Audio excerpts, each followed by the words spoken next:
बहू का जन्मदिन ससुराल हो तो ऐसा। लता ने आंखें खोली और बड़ी फुर्ती से उठी। बाप रे, 9 बज गए। यह कैसे हो सकता है? मैं पिछले कई सालों से इतनी देर तक नहीं सोई हूँ, फिर आज यह कैसे हो गया?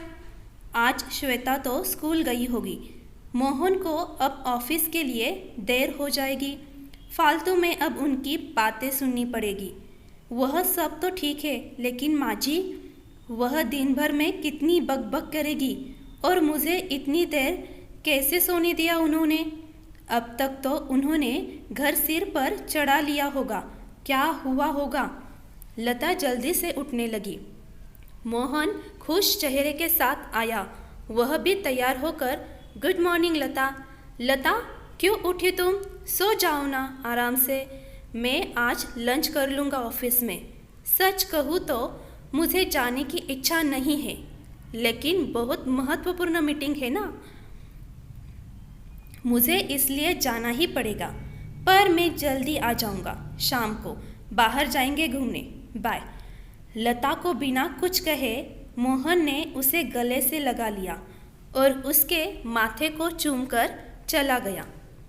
लता झट से बाहर आई। किचन से कोई भी आवाज़ नहीं आ रही थी और जब वह बाहर आई तो पापा जी के थाली में इडली वड़े दिखाई दे रहे थे। शायद बाहर से मंगवाया था। सांभर से बहुत अच्छी महक आ रही थी, लेकिन पापा पैकेट से सांभर नहीं निकाल पाए। पापा बोले, यह लोग कंटेनर में ठीक से क्यों नहीं दे सकते? अगली बार कंटेनर घर से ही दे देना। और इस घर में मुझे एक चम्मच भी नहीं मिलता, पापा जी बोले। सासू माँ बोली, रुकिए जी, आप ज़रा, मैं निकाल देती हूँ, नहीं तो आप सब सांभर नीचे फर्श पर गिरा दोगे, मेरा काम बढ़ा दोगे। और आपके सामने ही तो है चम्मच, आपको तो कुछ कैसे नहीं मिलता क्या पता। एक काम करो, आप यह प्लेट लेकर टेबल पर बैठो, मैं देती हूँ सांभर और चटनी निकाल कर। और धीरे बोलो ज़रा, बहू कभी नहीं सोती इतनी देर तक। आज सोई है तो शांत रहे, नहीं तो आपकी आवाज़ से उठ जाएगी वह। बहू जब उठेगी तब दूंगी गर्म करके उसे भी, यह उसका मनपसंद नाश्ता है। लता आश्चर्य से यह सब देख रही थी। अरे बहू, उठ गई तुम? क्यों उठी? चलो, अच्छा हुआ उठ गई। तुम्हारे पापा जी तुम्हारे मनपसंद का वड़ा सांभर लाए हैं, गर्मा गर्म खा लो, फिर बाद में चाय पियेंगे साथ में। माँ जी ने लता को टेबल पर बिठाया। श्वेता कहाँ है? दिखी नहीं, लता ने पूछा। अरे बहू, मैं स्कूल बस में बिठा कर आई हूँ। गई वह स्कूल। होशियार हो गई है अब अपनी श्वेता, जल्दी जल्दी करती है सब अपने काम, तकलीफ नहीं देती है वह अब। हाँ, बैग बहुत भारी है पर उसकी। वे लोग यह नहीं समझते कि बच्चे पर इतना बोझ नहीं डालते। मुझे क्या बोली वह पता है? बोली, दादाजी, मैं बिग गर्ल हो गई हूँ अब, और गुड गर्ल भी। अब मैं आ जाऊँगी अकेली घर पर, आप मत आइए मुझे लेने के लिए। दादाजी पोती की प्रशंसा में मग्न थे। हाँ हाँ, मेरी बेटी समझदार हो गई है, सिर्फ दूध पीने को नाटक करती है, लगातार बड़बड़ करती रहती है, बस खाना ही ठीक से नहीं खाती। अन्नपूर्णा उसके पेट में है, इतनी ऊर्जा कहाँ से आती है क्या पता। दादी ने अपने पोती के बारे में कहा। अरे लता, खाओ तुम वड़ा सांभर, ठंडा हो जाएगा। और चिंता मत करो तुम, मैंने श्वेता को पराठा करके दिया है, छोटा सा खाया उसने और टिफ़िन में भी ले गई। माँ जी बोली, क्या पापा जी, माँ जी, मुझे उठाना चाहिए था ना, आपने क्यों किया सब काम? जाने दो, खाने में क्या बनाऊँ? लता ने अपराध बोध से कहा। लता, तुम कुछ मत करो, तुम्हारी बीसी है ना आज, तो मस्त मौज करो। हमारे पड़ोसी में वह चंदा आती है ना खाना बनाने के लिए, उसे बोला है मैंने आज से ही रोटी बनाने के लिए, बाकी का मैं कर लूँगी। तुम कितना काम करोगी अकेली? तुम्हारी क्लास, श्वेता का होमवर्क, बाहर के काम, यह मोहन भी कुछ काम करने में मदद नहीं करता। तुम्हें सबके पीछे पीछे दौड़ना पड़ता है। अब आराम किया करो तुम। नहीं तो ऐसा करो ना, तुम और मोहन 4 दिनों के लिए घूमने चले जाओ। बहुत दिन हो चुके, वैसे भी तुम दोनों कहीं गए नहीं हो। श्वेता को यहाँ ही रहने दो, हम संभाल लेंगे उसे। आपको भी एक दूसरे के साथ वक्त बिताने की ज़रूरत है, माँ जी बोली। नाश्ते के बाद माँ जी ने चाय बनाई और तीनों ने बातें की और चाय पी। लता का दिन अच्छा गया। बीसी के सहेलियों के साथ मस्ती की। कल उसका खास दिन था, लेकिन आज उसका जन्मदिन उसकी सहेलियों ने मनाया। उस वजह से वह कुछ ज़्यादा ही खुश थी। मोहन जल्दी घर आऊँगा ऐसे बोला था, पर आया ही नहीं। दोस्त की आज पार्टी थी, तो वह घर देर से आने वाला था। माँ जी और पापा जी भी सो गए। श्वेता को लेकर लता भी सो गई। कुछ समय बाद लता को बहुत आवाज़ सुनाई देने लगी। वह अचानक उठ गई। श्वेता उसके बाजू में नहीं थी। वह डर गई और हॉल में आई।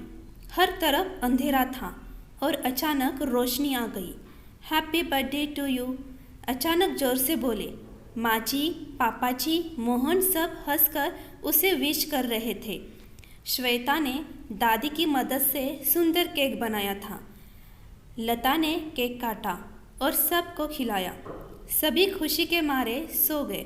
फिर बाद में सुबह लता उठकर देखती है तो पास में सुंदर सा ग्रीटिंग कार्ड था।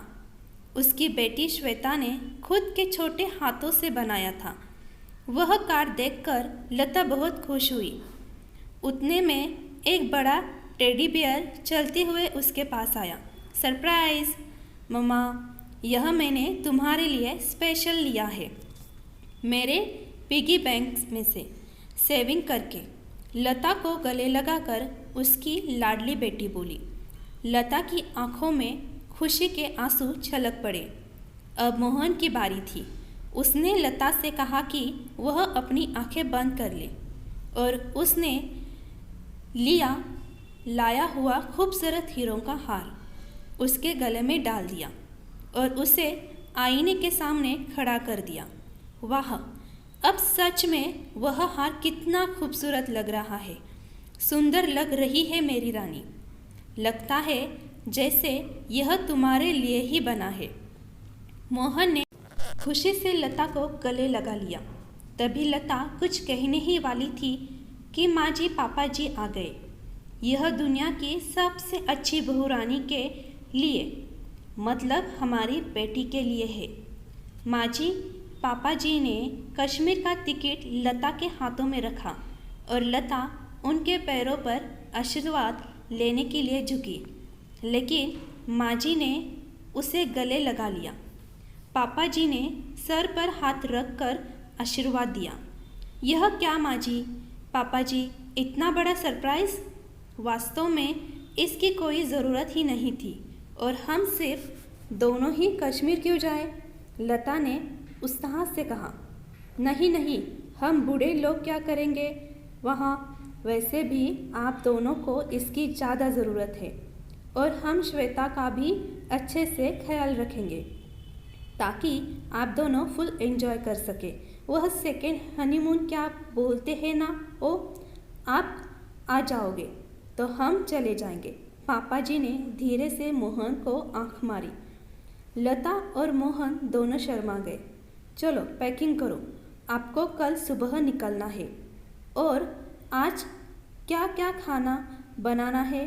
आज लता की पसंद का माँ जी ने फरमान किया। दिन आनंद में गया। शाम को लता की आरती करके माँ जी पापा जी ने उसे ढेर सारा आशीर्वाद दिया। लता इस प्यार से पूरी तरह अभिभूत थी। पूरी तैयारी हो गई थी। कल सुबह जल्दी जाना है, इसलिए बैग भर के मोहन लता तैयार थे। कश्मीर के सपने देखकर लता को कब नींद आ गई वह उसे समझ में नहीं आया। दोनों कश्मीर पहुंच गए। जैसे स्वर्ग ही हो। कितना खूबसूरत था सब कुछ। मोहन लता सब भूलकर एक दूसरे में खो गए थे। यह हंसी वादियाँ, ये खुला आसमां, मोहन गाना गा रहा था और लता जैसे नई नवेली दुल्हन की तरह शर्मा रही थी। एक दूसरे के ऊपर बर्फ के गोले फेंककर छोटे बच्चों जैसे दोनों मस्ती कर रहे थे। दोनों आज आइस स्केटिंग के लिए आए थे। बर्फ में ठीक से खड़े होने में असमर्थ लता एक दूसरे को ठीक करने के दौरान अपना संतुलन खो बैठी और वह जोर से गिर गई। आंखें खोलकर देखती है तो क्या उसके बेड के ऊपर से वह गिर गई थी। बाजू में मोहन सोया हुआ था। मतलब वह सपना था। इतने में बेल बजी। दूध वाला आया होगा। वह बाहर आए उतने में उसकी सास उससे बोली, अरे लता, हर रोज़ कैसे देर से उठी हो तुम? 15 मिनट देर हो गई आज तुम्हें।